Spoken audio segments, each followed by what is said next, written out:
యావానర్థముదపానే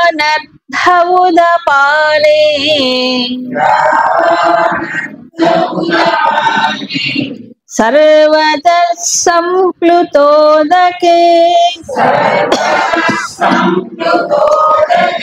తావాన్ సర్వేషు వేదేషు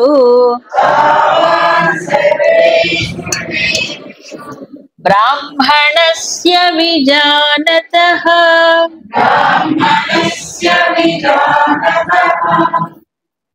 మరి ఎంతవరకు ఇవన్నీ వేదాలు కర్మకాండ ఇవన్నీ ఉపయోగపడతాయి చెప్తారు. ఉదపాని యావాన్ అర్థ అంటే ఈ నీటిని నిలిపి ఉంచుకునేటువంటి ఉన్నాయి కదా కొన్ని రిజర్వాయర్స్ లేదా అట్లాంటివి ఏవో అవన్నీ, లేకపోతే పీపాలు డబ్బాలు ఏవో నీటి నిల్వ ఉంచుకుంటాం కదా మనం, సంపులు ఇంపులు అలాంటి ట్యాంకులు. యావాన్ అర్థ ఎప్పటి వరకు ఉపయోగం? ఆ నీళ్లు మనకు కొరత ఉన్నంతసేపు. సర్వత సంప్లుత ఉదకే, సర్వత సంప్లుత ఉదకే అంటే నీరు బాగా నిండుగా పొంగి పొర్లిపోతున్నాయి నదుల్లో వాటి ఇంట్లో, అప్పుడు చెంబుల్లో ముంతల్లో లేకపోతే ఈ బిందెల్లో వీటన్నిట్లో జాగ్రత్తగా పెట్టుకుంటావా? ఓ మాకు నీటికి పుష్కలంగా ఉందండి, మా పక్కనే నదండి బాబు, అప్పుడు కానీ అప్పటిదాకా ఏం చేయాలి? వీటి అవసరం చిన్న చిన్నవి. నిండుగా నీరున్నప్పుడు ఇవి అవసరం లేదు కదా. అలాగే జ్ఞానముతో ఆనందముతో సంపూర్ణమైన స్థితిలో ఉన్నాడు, పరిపూర్ణత్వాన్ని పొందినటువంటి విజానత విశేష జ్ఞానముతో అనుభవంతో ఉన్న బ్రాహ్మణస్య, ఆ బ్రాహ్మణుడికి వేదేషు సర్వేషు, ఈ వేదములో అంటే ఈ కర్మకాండ ఉపయోగం కూడా అంతవరకు కదా. ఇందాక ఏమన్నాడు? కర్మకాండకు సంబంధించిన వేదాలు సంసార హేతువులైన విషయాలే చెప్తాయి, త్రైగుణ్య విషయ చెప్పలే, త్రైగుణ్య విషయాలు. ఈయన ఎవరు? గుణాతీతుడై దాని పరిపూర్ణతను పొందినవాడు, అందుకే బ్రాహ్మణ అని చెప్పాడు. విజానత, విజానత అంటే విశేషమైన ఆత్మజ్ఞానం కలిగిన వాడు. అది అలాంటి వాడు బ్రాహ్మణుడు. సో బ్రహ్మజ్ఞానేతు బ్రాహ్మణ, ఇది ఇక్కడ చెప్పినటువంటి బ్రాహ్మణత్వం. అయితే ఆ మార్గంలో ఉన్న వాళ్ళని కూడా బ్రాహ్మణులు అంటారు. ఏ మార్గం? ఆ బ్రహ్మజ్ఞానానికి దారి తీసే మార్గంలో ఉన్న వాడిని కూడా బ్రాహ్మణులు అంటారు. కానీ దీంట్లో కర్మకాండలోనే ఉండేవాళ్ళు ఉన్నారు బ్రాహ్మణులు, వైదికులు. వైదిక కర్మకాండలోనే ఉంటారు వాళ్ళు, అంతేగాని ఉపనిషత్తు జ్ఞానము కానీ, దీని గురించి ప్రస్తావన కానీ, దీని గురించి గంధమే ఉండదు, వాసన కూడా ఉండదు, ఆలోచన కూడా ఉండదు. వీటి కర్మకాండలోనే ఉంటారు. ఆ బ్రాహ్మణత్వం చెప్పట్లేదు, వైదికంగా చెప్పట్లేదు, వేదాంత జ్ఞానముతో పరిపూర్ణుడైన వాడు బ్రహ్మజ్ఞాని. ఇక్కడ వైదిక మార్గంలో ఉంటాడు. వైదిక మార్గం మంచిదే కాదంటలే, అది కామ్యకర్మే అయిపోతే అలాగే, అది చెప్పాడు. యావాన్ అర్థ ఉదపాని. అయితే కొన్ని సామాన్యులందరూ కామ్యకర్మలో ఉండిపోతారు కాబట్టి వాళ్ళకి ఈ వైదిక కర్మలే బాగుంటాయి.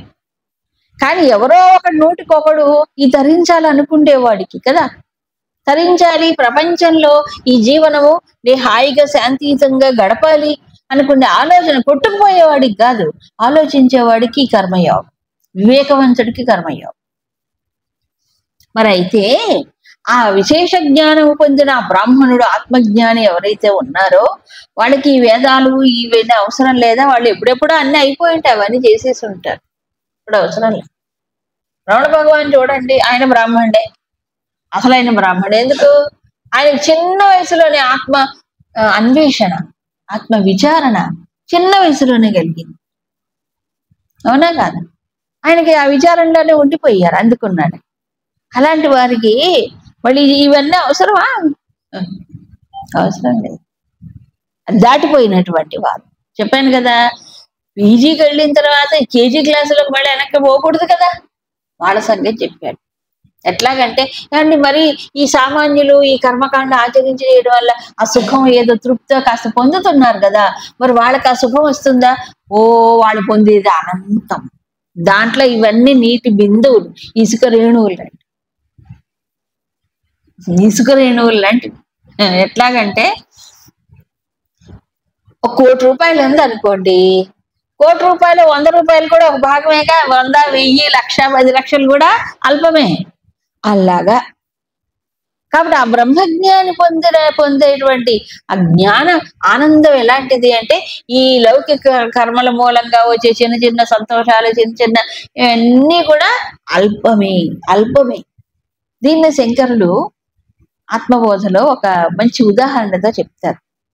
ఈ బ్రహ్మానందం ఎలాగుంటుంది అనే దానికి. ఈ ప్రపంచంలో ఈ 14 లోకాల్లో ఉండే సర్వజీవుల యొక్క, ఈవెన్ బ్రహ్మదేవుడు కూడా, బ్రహ్మదేవుడితో కలిపి మొత్తం 14 లోకాల్లో ఉండే సర్వజీవుల యొక్క ఆనందం ఏదైతే ఉంటుందో, ప్రపంచంలో పొందే ఆనందము, సపోజ్ కనుక ఒక రాశి పోస్తే, ఎవరు దేవతలు కానీ, మనుష్యులు కానీ, క్రిమికీటకాదులు కానీ, సర్వజీవులు అంతా ఒక రాశిగా పోస్తే బ్రహ్మాండంలో సర్వజీవుల ఆనందం. ఆ రాశి ఎలాంటిది అట, ఈ బ్రహ్మజ్ఞాని పొందే బ్రహ్మానందంలో ఎలాంటిదట, లేశమాత్రమే, అణుమాత్రమే అంటాడు. అంటే మన బుద్ధి ఊహించుకోగలగాలి. 14 లోకాల్లో బ్రహ్మాండంలో సర్వజీవుల ఆనందం బ్రహ్మజ్ఞాని పొందే ఆనందంలో అణుమాత్రము లాంటిది. మరి అది ఎలాగుంటుంది? అలాంటి వాడికి ఇవన్నీ అవసరమా? ఈ కర్మకాండ అందుకోలేని వాడికి కావాలి, అందుకోని వాడికి ప్రిపరేషన్ అంటే దీన్ని తన్ని తాను సంసిద్ధుని చేసుకోవడానికి కర్మ అవసరం. అందుకే కర్మ యోగం చెప్పాడు కానీ కామ్యకర్మ చెప్పలే. కాబట్టి సాంఖ్యం అనేది దృష్టిలో ఉండాలి. జ్ఞానం, పరమార్థ జ్ఞానము. కర్మను ఏం చేయాలి? కామ్యకర్మగా చేయకుండా ఏమనాలి, దాన్ని సమర్పణ భావంతో చెయ్యాలి. ఇదే ఒక ఉపనిషత్తులో భలే బాగుంటాయండి. కొన్ని చోట్ల కథలు ఉంటాయి. మన ఋషులు గొప్పతనం అదే. ఒక కథ, ఒక ఇతివృత్తాన్ని చూపించి దాని ద్వారా సందేశం చెప్తారు. ఒక ఋషి ఉన్నారు. ఆ ఋషి ఇలా అందరి మధ్యలోకి రాడు, అందరు కనిపించేలాగా దర్శనాలు ఇచ్చి ఆశీర్వాదాలు ఇవ్వడు. ఆయన ఎక్కడో మూల ఎవరికి కనిపించకుండా ఎక్కడో ఉంటాడు. ఆయన ఎక్కడ ఉంటాడంటే ఏ మారుమూల పల్లెటూరులో ఉన్నాడు ఒక ఆయన. అయితే ఒక రాజుగారు ఉన్నారు. రాజుగారు మంచి దాన ధర్మాలు చేసి గొప్ప కీర్తి ప్రతిష్టలు పొందాడు. జానశ్రుతి అనే ఒక మహారాజు ఎంత కీర్తి ప్రతిష్టలు పొందాడంటే, ఆయన కీర్తి అలా వెన్నెల్లాగా ఒక పెద్ద కాంతి పుంజంలాగా వ్యాపించిందట. ఈ కథ మళ్ళీ 2 హంసలు పోతున్నాడే. రాత్రి పూట రాజుగారు మేడ మీదకు పడుకున్నారు చల్లని వెన్నెల్లో. 2 హంసలు అటు పోయాయట. పోయి ఒక హంస ముందు పోతే ఒక హంస వెనకపోతుంది. ముందుకు పోయే హంస, వెనకపోయే హంస, ఓ భల్లాక్ష నువ్వు అలా పోకు, ఆ జానశ్రుతి యొక్క కీర్తి అనే కాంతి అంతగా వ్యాపించిందంటే నువ్వు ముట్టుకుంటే కాలిపోతావు అని చెప్పింది. ఆయన గొప్పతనం ఏమిటి అని చెప్పి, ఆ బండి కింద రైకుడు ఉన్నాడా, ఆయనకంటే గొప్పవాడా ఏమిటి రాజు, ఆయనకంటే గొప్పకి ఇది ఉందా ఇనది అని అన్నదట. అని ఈయన విన్నాడు. ఎవరు? ఈ రాజుగారు విన్నాడు. ఇది కథ కాదు, ఇది లోపల బోల్డ్ ఉంది. చెప్పాలంటే మళ్ళీ 15 రోజులు పడుతుంది. సరే, అప్పుడు ఈయనకి వెంటనే తట్టింది, ఆ రైకుడు అంత గొప్పవాడా, నా కీర్తి ఆయన ముందు వెలవెలపోతుందట కదా అని చెప్పేసి ఆ రైకుడు ఎవరో వెతకాలి. అంత గొప్పవారని చెప్తాను కదా. అందుకని పొద్దున్న లేచి ఆయన తన సారథి ఉంటాడు, ఆ సారథిని పంపించి ఆ రైకుడు ఎక్కడ ఉంటాడు వెతుకో అంటే వెతికాడు. బ్రాహ్మణుడు ఉండే అగ్రహారాల్లో అక్కడ ఇక్కడ పోయి వెతికాడు. ఎక్కడా లేడు. రైకుడు నాకు కనిపించలేదు. ఒరే నాయనా, అందరు మనుషుల్లో ఉండడు ఆయన, ఎక్కడో ఏకాంతంలో మారుమూలు ఉంటాడు, పోయి వెతుకు అని ఎక్కడో పోయి వెతికితే ఓ బండి ఉంటుంది, పూర్వకాలం బండి ఉంది. ఆ బండి కింద కూర్చున్నాడు. బండి కింద గోక్కుంటూ ఆయనకి ఉంటాయి పామాణం, కషవాణం అంటే అవన్నీ దురదంతా చేసుకుంటూ ఇవన్నీ గిల్లుకుంటూ లేకపోతే ఇలా అణుచుకుంటూ కూర్చున్నాడు. ఆయన తమరేనా అండి రైకుడు, బండి రైకుడు నేనే అంటాడు. సరే, వెంటనే రాజుగారు వెళ్ళిపోయి కానుకలు, వస్త్రాలు, గుర్రాలని తీసిస్తారు. శూద్ర ప అంటాడు. ఆయన రాజుగారు పట్టుకొని శూద్రప్ప నీ వాహనాలు ఇవి నీ దగ్గర ఉంచుకో అంటాడు. అబ్బా ఈయన ఏం సిగ్గుపడలే, బాధపడలే, మళ్ళీ వెళ్ళిపోయి మళ్ళీ కథ ఉందన్నమాట. ఈ రైక్వుడు ఎవరు? రైక్వుడు యొక్క స్థితి ఏమిటి అంటే చెప్తాడు ఇక్కడ, యథా కృతాయ విజితాయ అధరేయా సంయంతి ఏవమేనం సర్వం తదభిసమైతి యత్కించ ప్రజా సాధు కుర్వంతి యస్ తద్వేద యత్ సవేద. అంటే ఇప్పుడు ఈ బ్రహ్మజ్ఞాని పొందినటువంటిది ఏదైతే ఉందో అది యత్కించ ప్రజా సాధు కుర్వంతి, ప్రజలందరూ సాధు మంచి పనులు పుణ్యకర్మలు సత్కర్మలు అని చేస్తారో ఆ సత్కర్మల ద్వారా వాళ్ళు ఏదైతే చిన్న చిన్నవి పొందుతారో ఇవన్నీ బ్రహ్మజ్ఞాని యొక్క ఆనందంలో భాగమైపోతాయట. ఆయన ఇవేమి చేయక్కర్లా కదా, ఆయనకు వస్తాయి. అవేమి చేయకపోయినా ఆయన పొందే ఆనందంలో ఇవన్నీ అంశలైపోతాయి. ఆ రైక్వుడు ఏం పొందాడో అది తెలుసుకోవాలి అంటాడు. ఏం పొందితే ఏది తెలుసుకుంటే రైక్వుడు ఆ స్థితికి వెళ్ళాడో అది తెలుసుకోవాలి అని.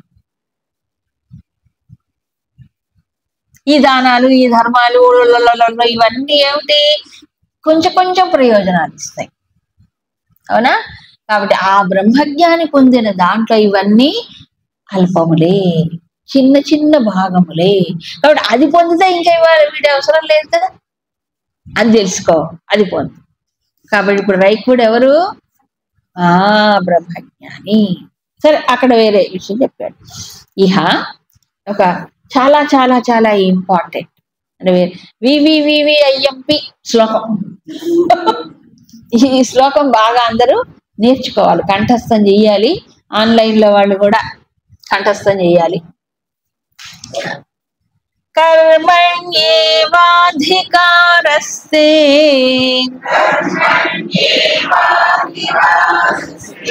మా ఫలేషు కదాచన మా కర్మ ఫలహేతుర్భూః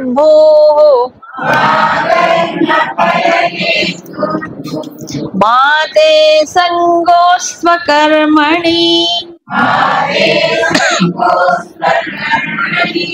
ఇప్పుడు ఇప్పటిదాకా చెప్పినటువంటి వాటి అన్నిటినీ కలిపి ఒక సారాంశముగా, నట్షెల్ అంటారు చూడండి, మొత్తం అంతా కలిపి ఒక సారాంశం ఒకే శ్లోకంలో చెప్పించు. దీంట్లో 4 భాగములు ఉన్నాయి, ఒక్కొక్కటి ఓ సందేశం, 4 కలిపి చెప్పుకోవాలి. ఫస్ట్ పాయింట్, ఈ బుద్ధి తొందరగా ఒప్పుకోదు కానీ దీన్ని ఆలోచించుకోవాలి బాగా. తే కర్మణ్యేవ అధికార. ఈ శ్లోకం అందరికీ బాగా తెలుసు, ఘంటసాల గారు చాలా బాగా పాడేది, అవునా? కాబట్టి భగవద్గీత కానీ కర్మణ్యేవ అధికారస్తే అంటాడు అందరు. ఆ శ్లోకం మీద ఆనందిస్తారు కానీ దాన్ని అర్థం చేసుకుంటే అంత హాయం. ఏమన్నాడు? కర్మణ్యేవ తే అధికార. ఫస్ట్ పాయింటే కోరుకోబడదు. ఏమన్నాడు? కర్మ చేయటము యందే నీకు అధికారము కలదు.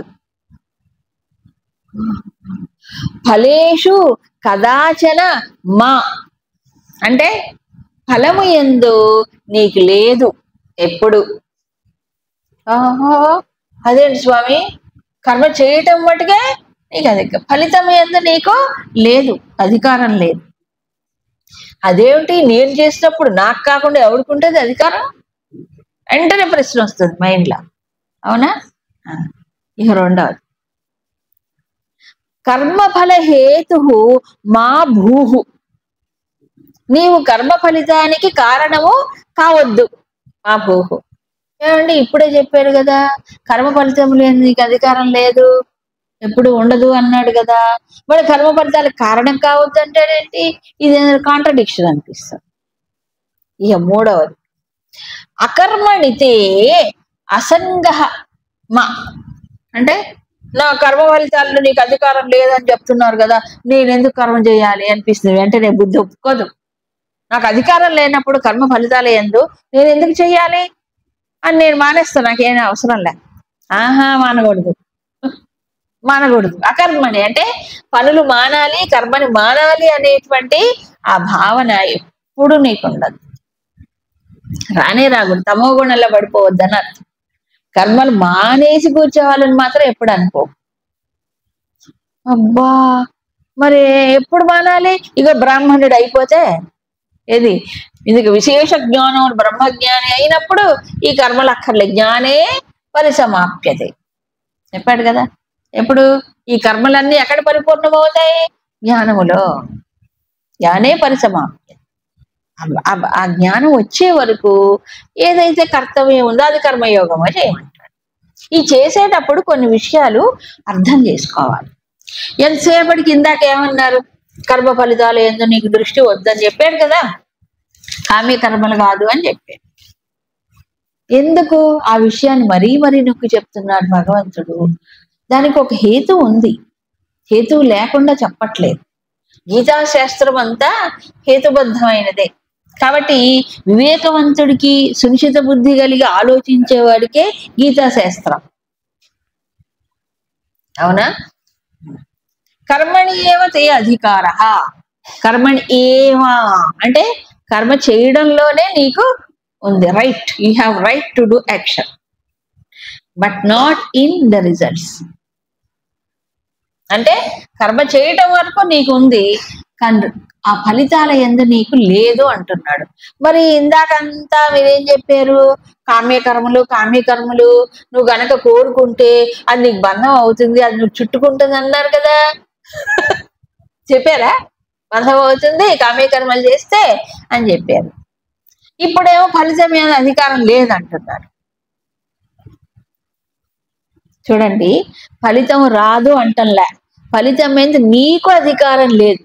అంటే నువ్వు కర్మ చేసిన కమాండ్ చేయలేవు, నాకు ఈ ఫలితమే రావాలి, ఈ ఫలితమే రావాలి. You cannot command the result.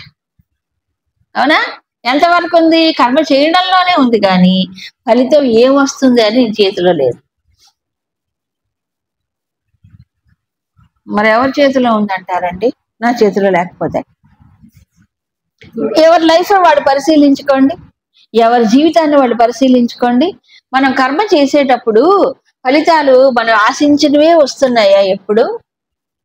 ఎప్పుడు వస్తున్నాయా? ఎప్పుడైనా ఒకసారి వస్తే రావచ్చు, బై ఛాన్స్. అనుకున్నవన్నీ అనుకున్నట్టుగానే వస్తున్నాయా? అనుకోనివేమి రావట్లేదా? ఎన్నిసార్లు మనం అనుకున్నవన్నీ సంపూర్ణంగా జరుగుతున్నాయి? ఫలితాలు అనుకూలంగా వస్తున్నాయా? రావట్లేదు, ఎప్పుడో వస్తుంది. మరి ఏమిటి లింకు కర్మకి, కర్మ ఫలితానికి? ఫలితం అనేది ఎప్పుడు వస్తుందండి? కర్మ ఎప్పుడు చేస్తాం? కర్మ ఇప్పుడు అంటే ప్రజెంట్, వర్తమానంలో నేను చేస్తాను. దీనికి రిజల్ట్ ఎప్పుడు వస్తుంది? ఎప్పుడంటే సుదూర భవిష్యత్తు కావచ్చు, అనతి కాలంలో కావచ్చు, కాసేపట్లో కావచ్చు. అవునా? భవిష్యత్తులో వస్తుంది. ఏది? కర్మ ఫలితం. కర్మ చేసేది ఎప్పుడు? వర్తమానం. ఇప్పుడు భవిష్యత్తులో వచ్చే రాబోయేటువంటి కర్మ ఫలితం మీద నాకు ఇప్పుడు కంట్రోల్ ఉందా? నేను నిర్ణయించగలనా? పోనీ ఒకవేళ నేను అలా అనుకుంటే, నాకు ఇట్లాగే అనుకుంటే మాత్రం వస్తుందే? అలాగే వస్తుందే? ఇది వర్తమానం, అది భవిష్యత్తు. ఇప్పుడు నాకు అధికారం ఎక్కడుంది? కర్మ చేయడంలో మాత్రం 100% ఉంది. అది బాగా చేయాలా, చెడగొట్టాలా, అంతంత మాత్రంగా చేయాలా, దృష్టి నిలపాలా, నిలపకుండా చేయాలా, ఇదంతా నా చేతిలో లేదా? ఉన్నది కాబట్టే చేయమంటున్నాడు. ఉన్నది కాబట్టే యోగ దృష్టితో చేయవయ్యా, కర్మ ఫలితాన్ని దృష్టిలో పెట్టుకోవద్దనే చెప్తున్నాడు. నీకు అధికారం లేదు ఫలితం పైన, ఎందుకు దానిపైన దృష్టి? నీకు అధికారం లేనప్పుడు దానిపైన దృష్టి పెట్టడం ఎందుకు? నీ ఎనర్జీ అంత వేస్ట్ అయిపోవట్లా? అవునా? అందుకని కర్మ ఫలితం పైన అధికారం నిజంగా ఉండదా? ఉండదు, 100% ఉండదు. ఇప్పుడు పిల్లవాడు పరీక్ష రాస్తాడండి, రాసిన వాడికి నిజంగా అనుకున్నట్టు అన్ని వస్తాయా? రావు. ఒక్కోసారి ఓ రకం, ఎంత బాగా రాశాను, నాకేంటి ఇన్ని తక్కువ మార్కులే వచ్చాయి అనుకునేవాడు అంటాడు కదా. అక్కడ ఏదో ఈ తక్కడికి జరిగింది, అది దిద్దేవాడు సరిగ్గా దిద్దలేదు అని. ఒకవేళ వచ్చింది అనుకోండి, ఒకవేళ ఆయనకి ఆ రిజల్ట్ 100% నేను అనుకున్నది అనుకున్నట్టే వచ్చిందంటే బై ఛాన్స్ ఎప్పుడైనా జరగచ్చు. అది కూడా ఇప్పుడు అనుభవించే, ఈ జీవితంలో మానవుడు అనుభవించే ఫలితాలు ఇప్పటివి కాదు. ఎప్పుడో చేసిన కర్మ ఫలితాలు ఇప్పుడు అనుభవిస్తున్నాడు. ఇప్పుడు చేసే కర్మలు తర్వాత భవిష్యత్తులో అనుభవిస్తాడు ఫలితాలు. ఇప్పుడు చేసిన దానికి ఇప్పుడు లింక్ పెట్టుకోవద్దు, అది ఎప్పుడో వస్తాయి. నువ్వు ఒకసారి కర్మ చేసావు. కర్మ చేయడం ఎలాంటిదంటే శంకరాచార్య చెప్తారు వివేక చూడమంటూ, విడిచిపెట్టబడిన బాణం లాంటిది కర్మ చేయడం అనేది. బాణము అనుసంధానం చేసి విడిచిపెట్టాం, తర్వాత ఆ బాణాన్ని విడిచిపెట్టిన తర్వాత ఏం చేయలేం అలా. నువ్వు అటుపోవే ఇటుపోవే అని అంటే అది ఎటు పోదు, నువ్వు ఎటు గురి పెడితే అటే పోతుంది. అలాగే కర్మ చేసిన తర్వాత ఏది రావాలో ఎంత రావాలో అది వస్తుంది. నువ్వు దాన్ని మార్చలేవు, చేయడం వరకు నీకు ఎప్పుడు వస్తుంది ఎలా వస్తుంది ఏమిటని నీ చేతిలో లేదు. వ్యవసాయదారుడు విత్తనాలు వేశాడు, దుక్కి తిన్నాడు, ఏదో అంత చేశాడు కృషి. ఏం కావాలి? సకాల వర్షం, సకాల వర్షం కావాలి. అది సరి అయిన వర్షం, సువృష్టి కావాలి. అవునా కాదు? సకాల వర్షాలు ఎక్కడ వస్తున్నాయి? రావు. ముంపులే వస్తే తుఫాను వర్షాలే, సకాల వర్షాలు లేవు. ఆ తుఫాను వర్షాలు ఎలాగుంటాయి? వస్తే వరుసగా వారం రోజులు వచ్చి అన్ని ముంచేసిపోతాయి, వరదలు ముంపులు వస్తాయి. ఏం చేస్తాడు పాపం? ఏం చేయగలడు? సరే ఏదో వస్తుంది కదా, మబ్బులు పట్టే ఏదో బాగుందిగా చల్లగానే ఉత్తరం నాటాడు, వర్షాలు ఆగిపోతాయి. అవునా? పోనీ అంతా బాగానే ఉందండి, బాగా ఏపుగా ఎరుగుతుంది కంటే ఇందులో పురుగులు వస్తాయి. ఏంటంటారు? క్రిములు. ఏమో క్రిములు వస్తాయి, పురుగులు పడతాయి. దానికి మళ్ళీ ఏం చేయాలి? బాబా ఎంత కష్టపడతారు, అవునా కాదా? అనుకున్నది ఎట్లా వస్తున్నాయండి? పాపం రావట్లేదు. ఎవరిదైనా అంతే, అటు వ్యవసాయం కావచ్చు, ఇటు చదువులు కావచ్చు, ఇంకోటి కావచ్చు. నేను ఫలానా వాడినే పెళ్లి చేసుకోవాలనుకున్నాను కానీ అనుకున్నట్టు జరగలేదు. ఏమైంది? ఆ అమ్మాయి ఇంకోటి చేసుకొని వెళ్ళిపోయింది. వీడి జీవితంలో విషాదాన్ని పడతాడు. నువ్వు ఇంకో దాన్ని చేసుకో, అయిపోయి ఎందుకు పడవ?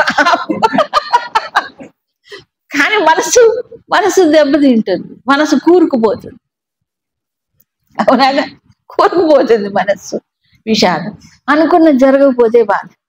అందుకని మన పెద్దలు ఏం చెప్పారంటే, భగవంతుడు నిర్ణయించాడు కదా, ఎందుకు నీ గొడవ? భగవంతుడు నిర్ణయించింది నువ్వు అంగీకరించి అసలు ఏం ఆలోచన అక్కర్లా. అవునా? ఇప్పుడు కర్మ చేయడంలో కానీ నీకు దాన్ని దిద్దలేవు, నువ్వు ఫలితాలని నువ్వు మార్చలేవు, మ్యానిపులేట్ చేయవు, దిద్దలేవు. ఇంతకు ముందు ఎప్పుడో చేసావు, ఇప్పుడు అనుభవించి తీరాలి. ఇప్పుడు చేసావు, తర్వాత ఎప్పుడో ఫలితం వస్తుంది. ఈ మధ్యలో కర్మకి కర్మ ఫలితానికి మధ్యలో టైం పీరియడ్, టైం గ్యాప్ అనేది ఉంటుందా ఉండదా? ఇవాళ మామిడి టెంక భూమిలో నాటే ఎల్లుండి కల్లా మనకు పళ్ళు వస్తాయా? రావు కదా. ఆ పెరగాలి, పెద్దదవ్వాలి, బాగా పెద్దదవ్వాలి, దాంట్లో ఇవి రావాలి, మళ్ళీ ఈ కోతుల గుంపు రాకుండా ఉండాలి. అవునా కదా?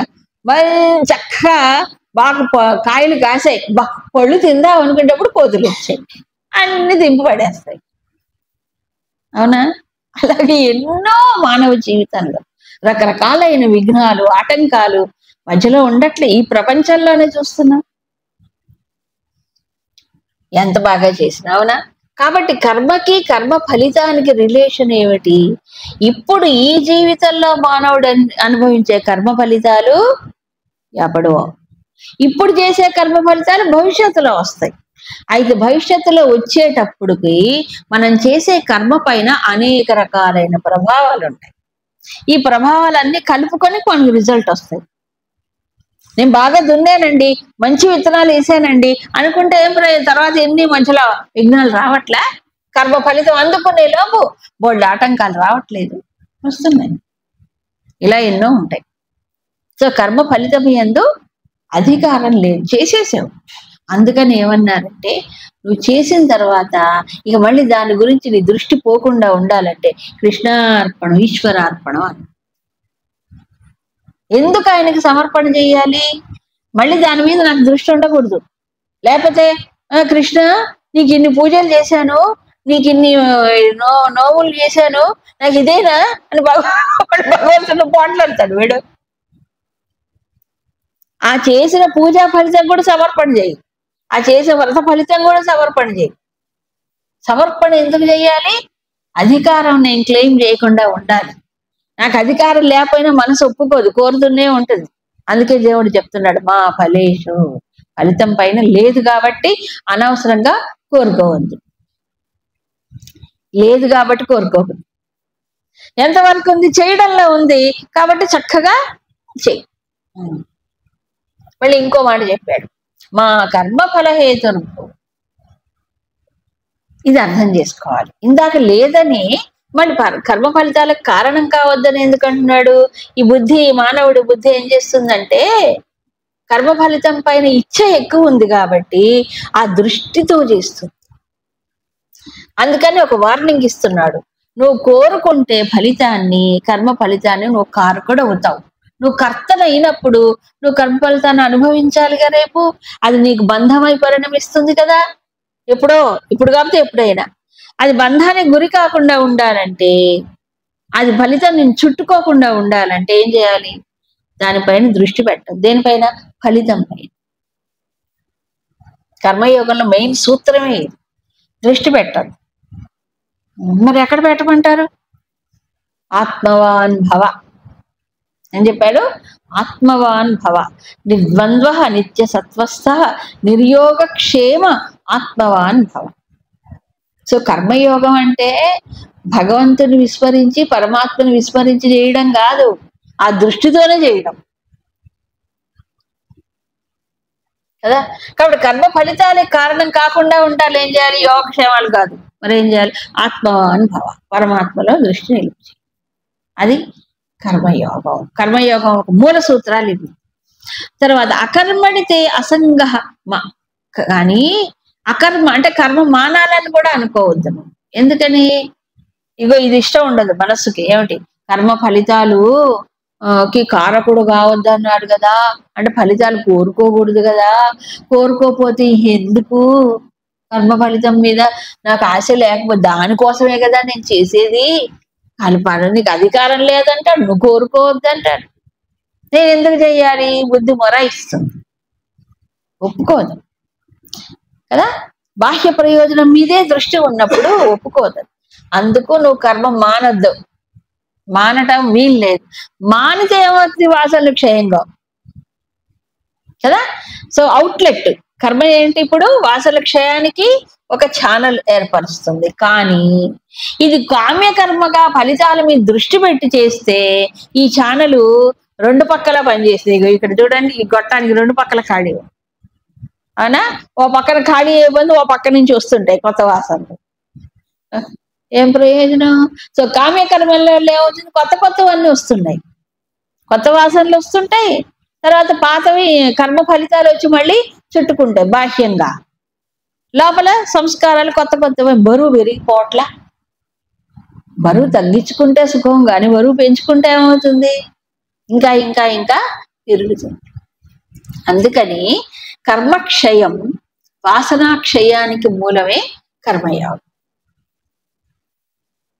లైట్ హార్టెడ్నెస్ అంటారు. ఆ రకంగా చేస్తే కర్మ మనసు తేలిక అయిపోతుంది, లేదా గుండె బరువు అయిపోతుంది. మనిషి ఎంతసేపటి కర్మలు, ఫలితాలు, ఆశలు, ఏడు ఆశయే నిరాశ అయిపోయింది అంటాడు. అవునా కదా? ఆశలు, ఆశలు, నిరాశలు, డిసప్పాయింట్మెంట్స్, అవునా కాదా? నిరాశ, నిస్పృహలు జీవితం అంతా ఈ పెట్టుకున్నంత కాలం. కాబట్టి కర్మయోగి ఎప్పుడు కూడా ఏమవుతున్నాడు? సంతృప్తిగా ఉంటాడు. చేసేది చేశాడు, భగవంతుడికి వదిలేశాడు కదా, హాయి. ఈ వాసన క్షయమైనా కొద్ది లోటు తగ్గిపోతుంది. ఎంత లోటు తగ్గిపోతే అంత మనిషికి ప్రశాంతం. అందుకు ఒకటే ఒక బండ గుర్తండి, నేను కర్మయోగ దృష్టితోనే చేశానా లేదా అనడానికి మనం ఎవరు సర్టిఫికేట్ ఇవ్వక్కర్లేదు. ఆ కర్మ చేసిన తర్వాత మనసు హాయిగా ఉంటారు. ఓ పూజ కానీ, ఓ వ్రతం కానీ, ఓ నోము కానీ, మరొకటి కానీ చేసిన తర్వాత మనస్సు కనుక హాయిగా ఉంటే ఏమవుతుంది? కర్మయోగం చేసినట్టు. ఆ హాయి అనేది లోపల. అందుకే కర్మ పూజ చేసిన తర్వాత ఏం చేస్తారు? వెంటనే ప్రసాదం పెడతాడు. ఆ ప్రసాదం అంటే చేతిలో పెట్టేది కాదు, ఇక్కడ వచ్చేది. అవునా? ఇదే 2వ అధ్యాయంలో తర్వాత శ్లోకాల్లో మనకి భగవంతుడు చెప్పబోతుంది.